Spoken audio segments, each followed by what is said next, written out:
Hey everyone, welcome to Miami Life and Fitness. In today's video, we're going to talk about what makes an elite athlete a professional athlete. Do you think it's basically based on strictly genetics, or is it because of hard work, determination, and everything that they do, consistency, repetition, day in and day out? Stay tuned.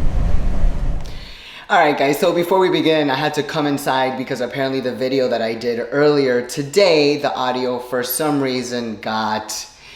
I don't even know what the word, but I have been having a lot of technical difficulties today with the clip that got somehow mysteriously deleted from my iMovie and it went missing, and now the audio today was super staticky even though I had my Moda on my microphone. So anyway, now I'm inside. This is the third time that I do this video. Apparently the camera doesn't want me to do this video, so this will be my last shot of it. If it comes out, great, and if it doesn't, you'll never see this topic. But we're gonna continue the topic on what makes an elite athlete. Is it genetics, or is it everything else, the sacrifice, the hard work and dedication, or so forth? But it's a combination of things. But let's talk about genetics first, because that's extremely important. So for genetics, there's a lot of things that go into that genetic category, because a lot of people think that it's super easy, but it's really not that easy to understand. It's actually really, really complicated, and it's not that easy to think that, oh, that guy has genetics and he's gonna be a great athlete and that's all it takes. No, for genetics, you need genetic structure. You need genetic muscle. Talking about your muscle fibers and the muscle belly, you need that right off the bat. And then you need genetic hormones, hormonal balance, a good IGF-1, good growth, good signals being sent, testosterone, etc. And then you also need good health, meaning on the inside, your organs, everything has to be running properly. So if your family has a history of a lot of health problems, then you're gonna run into some issues. Now, the rest of it has to do with, obviously, your eating, your training, a good coach, and it has to do with that fire inside you, that drive. Do you have that drive, the discipline to eat everything that you need to grow, to gain muscle, to gain mass, to stay anabolic so that everything stays balanced, and for you to become better every single day, become a better version of yourself as the day goes on, not just for a week, not just for a month, but month after month, year after year. And some people take decades, 2 decades, 10, 20 years of doing this so that they can reach that certain level and compete at a pro status.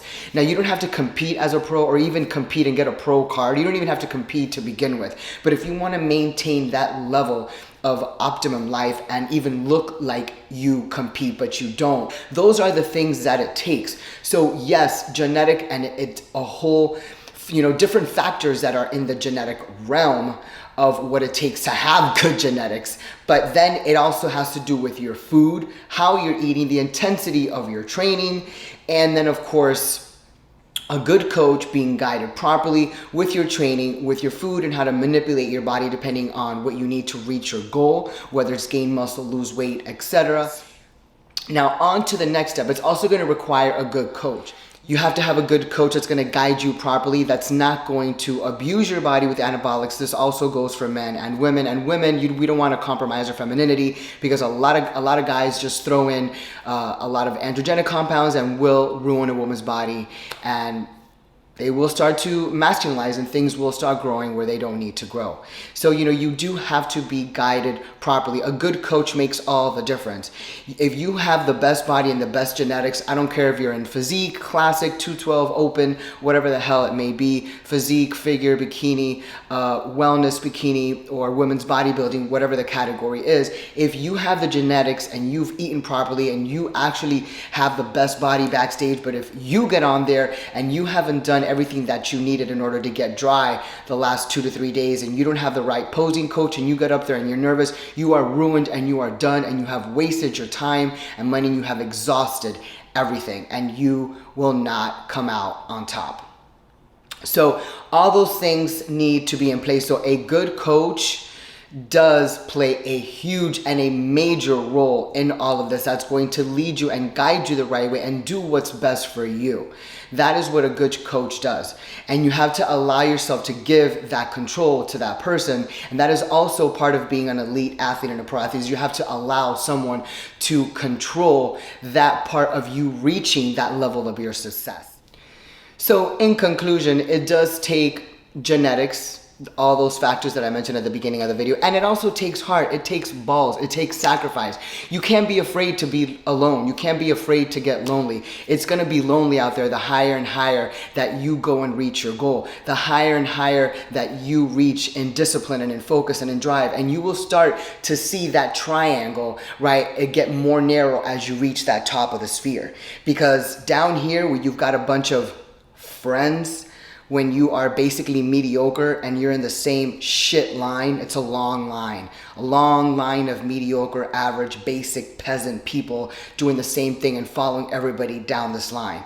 But the more and more that you get your discipline and you get your ass aligned with what you're doing and get closer to reaching your goal and become an elite person, whether it's an entrepreneur, a parent, a teacher, a physician, an athlete, that road to the top of that triangle gets more narrow and more narrow and more narrow. And if you don't have that inner strength to be alone and to caress yourself and hug yourself and let yourself know that it's okay. You know, we got to kick all these people to the side because they aren't worth it. They are not worth my time. You have to eliminate and block those people that are going to allow you to get and reach your goal. So that's what it takes also to be an elite athlete, is that mental strength, that fire inside. If that shit ain't burning inside of you, you're never going to reach your goal. You got to look in that mirror and you got to know that you have to eat everything around you. Eat it out of the way, push it out of the way, kick it out of the way, who cares? But get it out for you to reach your goal. Fire, discipline, drive, consistency, repetition, day in and day out.